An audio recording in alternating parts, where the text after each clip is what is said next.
भगवत गीता के अनुसार अच्छे लोगों के साथ हमेशा बुरा क्यों होता है? आपने महसूस किया होगा कि जो लोग अच्छे कर्म करते हैं, वो परेशान रहते हैं। वही जो बुरे कर्म करते हैं, वो खुशी से रह रहे होते हैं। अच्छे कर्म करने वाले परेशान होते हैं कि आखिर उन्हें इतनी परीक्षा क्यों देनी पड़ रही है, जबकि जो अधर्म की राह में हैं, वो खुश हैं और जिंदगी का लुत्फ उठा रहे हैं। अगर आपके मन में भी ये सवाल आया है, तो आज हम आपको इसका जवाब देंगे। ये जवाब वो है जो भगवत गीता में लिखा है और श्री कृष्ण जी ने अर्जुन को दिया था। भगवत गीता में वर्णित कथा के अनुसार जब भी अर्जुन के मन में कोई दुविधा होती है, वो श्री कृष्ण के पास पहुंच जाते थे। एक बार की बात है, अर्जुन भगवान श्री कृष्ण के समीप आकर कहा कि वो दुविधा में है और इसका जवाब वो श्री कृष्ण जी से चाहते हैं। श्री कृष्ण ने पूछा कि क्या सवाल है। अर्जुन ने कहा, मुझे ये जानना है कि अच्छे लोगों के साथ हमेशा बुरा ही क्यों होता है, वहीं बुरे लोग हमेशा खुशहाल में दिखते हैं।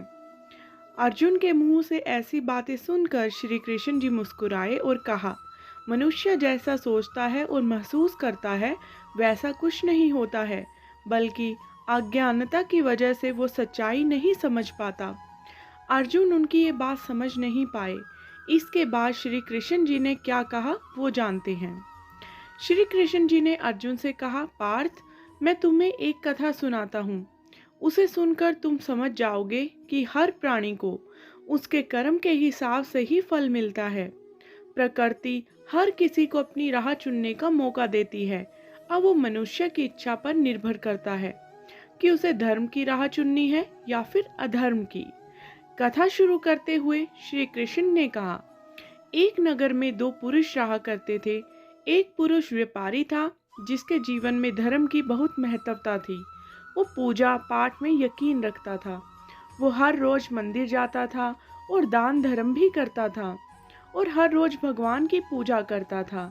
वहीं दूसरा पुरुष बिल्कुल विपरीत था।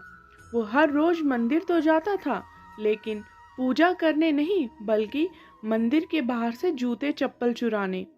उसे दान और धर्म से कोई लेना देना नहीं था। समय बीतता गया और एक दिन बहुत जोर की बारिश हो रही थी। इस वजह से मंदिर में पुजारी के अलावा कोई नहीं था। ये बात जब दूसरे पुरुष को पता चली, तो उसने कहा कि ये सही मौका है मंदिर का धन चुराने का। पंडित से नजर बचाकर उसने मंदिर का सारा धन चुरा लिया। उसी समय धर्म कर्म में विश्वास रखने वाला व्यक्ति भी मंदिर पहुंचा। दुर्भाग्य से मंदिर के पुजारी ने उसे ही चोर समझ लिया और चिल्लाने लगे। वहां लोग एकत्र हो गए और उसे बहुत मारा। किसी तरह वो बचते बचाते वहां से निकला, तो दुर्भाग्य ने उसका साथ वहां भी नहीं छोड़ा। मंदिर के बाहर वो एक गाड़ी से टकरा गया और घायल हो गया। फिर वह व्यापारी लंगड़ाते हुए घर जाने लगा, तो रास्ते में उसकी मुलाकात उस पुरुष से हुई जिसने मंदिर से धन चुराया था। उसने कहा, आज तो मेरी किस्मत चमक गई, एक साथ इतना सारा धन मिल गया।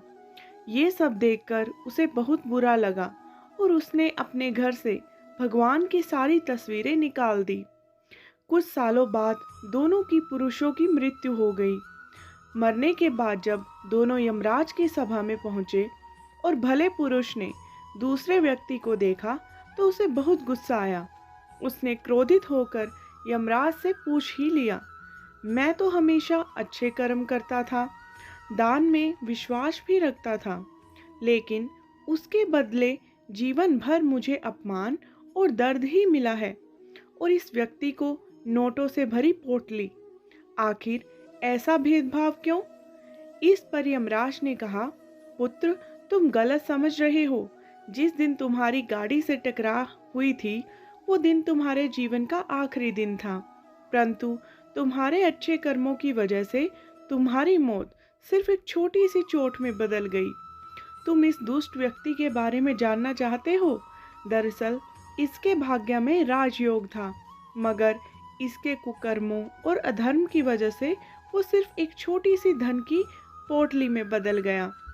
कथा सुनाने के बाद श्री कृष्ण अर्जुन से कहते हैं, पार्थ, क्या अब तुम्हारे सवाल का जवाब मिल गया?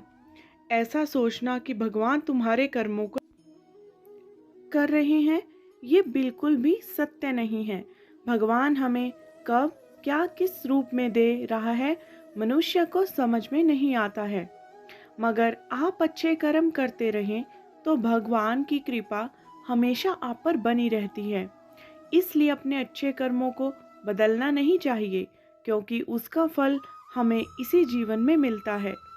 इसलिए मनुष्य का धर्म है, फर्ज है कि वो हमेशा अच्छे कर्म करता रहे, क्योंकि श्री कृष्ण जी ने गीता में भी बताया है कि किसी के द्वारा किया गया कर्म बेकार नहीं जाता है, चाहे वो अच्छा हो या फिर बुरा। आशा करती हूँ कि आपको आज की कहानी अच्छी लगी होगी। अगर अच्छी लगी है तो प्लीज़ चैनल को सब्सक्राइब करना ना भूलें। धन्यवाद। जय श्री कृष्ण, जय श्री राम।